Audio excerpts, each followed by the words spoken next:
Bir адамдын өлüm тууралуу ой толгоосун уккан элем.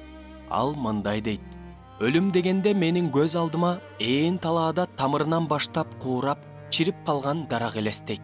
Ал дарактын андан ары жашоого мүмкүнчүлүгү жок. Ал бүрдөбөйт. Өчүр жарып жалбырак өспөйт. Аптаптуу күндөрдө чаңкаган, чалыккан адамдарды көлөкөсүнө сергитип, кубаныч бере албайт. Күз келгенде алтын түс бариктерин күүп, өзгөчө кооздукка бөлөнбөйт. Кыш чилдеде да туруштук берип, кайрадан жаздын жаңы бүчүрлөрү төрөлөр учурду күтүп, тымызын толкуп жатпайт. Кандай мезгил болбосун, ал эч нерсе сезбей кулап жатат. Акырын сынып, майдаланып, топуракка айланып жок болот. Ал жөнүндө эч ким эстебейт. Башка дарактар көрккө бөлөнүп, жалбырактарын ыргап, кооздугуна суктантып, көлөкөсү менен сергитип турат. Бирок ал анте албайт. Ал жок. Ал өлүм деген жексурдун бийлигине берилип, түбөлүк туткундалган.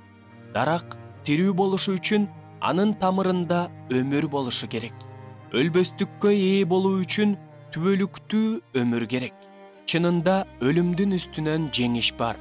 Ыйык жазуу түбөлүк өмүр тууралуу мындай дейт: Муса чөлдө жыланды жогору көтөргөндөй, адам уулу да жогору көтөрүлүүгө тийиш.